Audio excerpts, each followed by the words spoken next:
iyadoo madaxweyne Muuse Biixi Cabdi maalintii shalay uu ku dhawaaqay golihii wasiirada ahaa ee cusbaa ayaa dadweynaha guud ahaan dalka ku sugan waxa ay ka dhiibteen aaraa kala duwan iyo fikiro kala duwan dadweynaha degmada Sheekh ayaa hadaba iyaguna fikiro kala duwan ka dhiibtay golaha wasiirada ee uu soo magacaabay madaxweyne Muuse Biixi Cabdi bismillaahir rahmaanir rahiim aniga oo rayga ka dhiibanaya magaalada aan deganay magaalada Sheekh aan ka rayga ka dhiibanayo horta wasiiradan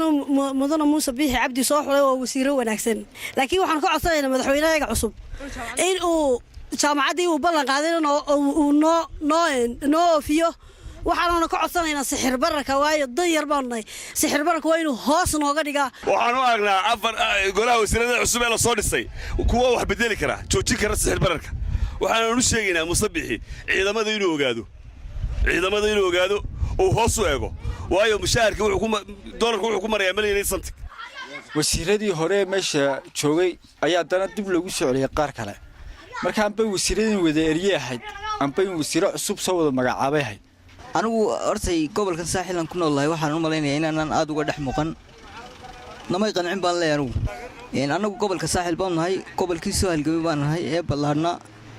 laakiin anigu waxaan qabaa inaan saamigii aan filayay inaan xoog uga muuqan bismillaahir rahmaanir rahiim horta waa qof iyo aragtidii ninbase sidoo jecel in baad laga yaabaa inuu u turjumo anigu waxaan u arkaa in mujaahid Muuse Biixi uu magacaabay wasiiro ku haboon xilka ka soo bixi kara tayale gaaban ee waliba aan filayo inay isku sanbanaayihiin aadan jooga degmada Sheekh waxaan u hambalyeeynaa aan aad iyo aad ku taageersanahay sidoo mudane Muuse Biixi u soo magacaabay golihiisa wasiirada aad baan u taageersanay aad baan golihiisa wasiirada aad baan ku faraxsanahay Muusena waan ku taageersanay rayga uu keenay magacaaga sheeg magacaygu waa Caasho Cabdilaahi waxaan ku noolahay degmada Sheekh aad iyo aadna waxaan u taageersanahay wasiirada lagu soo dhawaaqay golaha cusub ilaahayna guul ha siiyo iyo nabadgelyo wax isdulfuula looma baahna tirada yar waan u baahanay waan ku kalsoonahay waxaan u arkaa inuu wax mid xaq ku dhawaaqay wadankana wax u qabanayo ilaahayna ha ku guuleeyaan leeyahay maxaad leedahay waxyaabaha ugu weyn hor yaalla golaha wasiirada cusub la soo dhisay waxyaabahaas ka mid ah waxa urga ku jira ilaahay baa og kama warrami karo laakiin ninkani wax loo sheegayo baaha waa nin wadanka aad u yaqaana magacayga waxaa la dhahaa Maxamuud Miracawaale golaha wasiirada wax hor yaalayna iyaguna wixii hore wax ka bedelaan iyaguna ay dardar cusub geliyaan dawladda oo ay si wacan oo daacadnimo xilkasnimo qarankoodii ummadooda ugu shaqeeyaan golaha wasiirada cusub waxaan u arkaa mid uun baan meesha qabanayn wasiiradii hore meesha bay qabanayn in wasiiro cusub la magacaabo sicid waan dhawahay waan taageersanahay xukuumadda cusub soo dhisay mudane Muuse Biixi Cabdi waan taageersanahay 100% waxaan leenahay madaxweyne in aan ka muuqanaan leenahay degmada Sheekh xukuumaddaada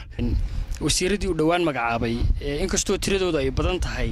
laakiin tayadooda deemka lagama hor dhici karo laakiin waxaan isleeyahay kulli xukuumadda iyo wasiiradeeduba wax qabadkooda waqtiga sheegi doona dalka waxa weeye cadaalad baa deeqda ee xilmo wada deeqo wasiirada maanta madaxweyne Muuse Biixi Cabdi uu magacaabay anigu waxaan rayigayga oran lahaa wasaaradaha dhisayaan way noqdaan wasaarada tayale oo dadka imanaya ay ku yimaadaan aqoon oo aanay nin wasiir walba reerkooda aanu keenin sidii hore u dhici jirtay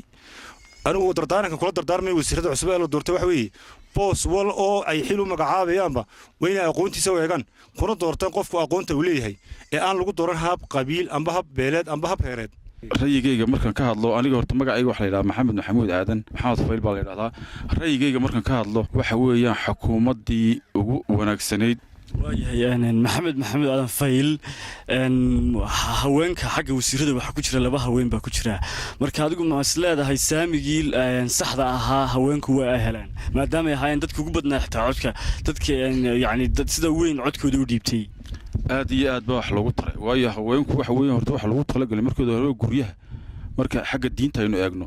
laakiin ninka kaliya imika laba doortay ee soo garanaysa waa madaxweynaha cusub Saciid Axmed Tumrayse telefishinka caalamiga Star magaalada Sheekh